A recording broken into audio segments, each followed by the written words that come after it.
നമ്മളൊരു സ്ഥാപനത്തിലോ അല്ലെങ്കിൽ ഒരു ഷോയിലൊക്കെ പോയി നിൽക്കുമ്പോൾ ആ ഷോയുടെ ഓണർമാരെ തന്നെ ഊക്കി വിടുമ്പോൾ അവർക്കത് അത്ര വലിയ താല്പര്യമൊന്നും ഉണ്ടാവില്ല.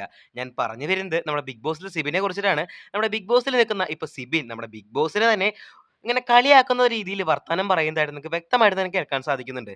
ഇതൊക്കെ കാരണം കൊണ്ട് തന്നെ സിബിൻ തെറിക്കാനുള്ള ചാൻസുകൾ വളരെയധികം കൂടുതലാണ്. കാരണം അദ്ദേഹത്തിനെ കളിയാക്കുമ്പോൾ ഞാനൊരു കാര്യം പറയാം, ലാലേട്ടൻ അദ്ദേഹത്തിനെ കാണുന്നത് ഒരു മനുഷ്യന്റെ പോലെയാണ് ലാലേട്ടന്റെ. ഇപ്പോൾ ലാലേട്ടൻ ബിഗ് ബോസിനെ കുറിച്ച് പറയുമ്പോൾ ഞാനും ബിഗ് ബോസ് സംസാരിച്ചു എന്നൊക്കെ പറയുമ്പോൾ ലാലേട്ടൻ ബിഗ് ബോസിനെ കാണുന്നത് ഒരു മനുഷ്യന്റെ രൂപത്തിലാണ്. അതായത് നമ്മൾക്ക് കാണിച്ചു തരുന്നത് ലാലേട്ടൻ കാണുന്നതിൽ ഉദ്ദേശിച്ചത് ഞാൻ പറഞ്ഞത് മനസ്സിലായെന്ന് തോന്നുന്നു.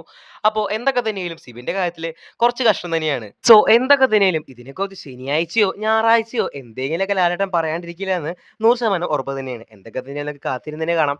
നിങ്ങൾ ഇതുവരെയായിട്ടും ഈ വീഡിയോ ലൈക്ക് ചെയ്യാനാണ് കാണുന്നതെങ്കിൽ വീഡിയോ ഒന്ന് ലൈക്ക് ചെയ്യാനും പിന്നെ അടിയിൽ കാണാൻ ചുവന്ന സബ്സ്ക്രൈബ് എന്ന് എഴുതി കാണാം ആ ബട്ടൺ സബ്സ്ക്രൈബ് ചെയ്യാനും മറക്കരുത്. സോ അതുപോലത്തെ ഇൻട്രസ്റ്റിംഗ് ഫാക്ട്സിനായിട്ട് ഈ പറഞ്ഞ കാര്യങ്ങളൊക്കെ ചെയ്താൽ നിങ്ങൾക്ക് അടുത്ത ഇൻട്രസ്റ്റിംഗ് ഫാക്ട്സ് കിട്ടും. എനിക്ക് കുറച്ച് ഇന്നത്തെ വീഡിയോ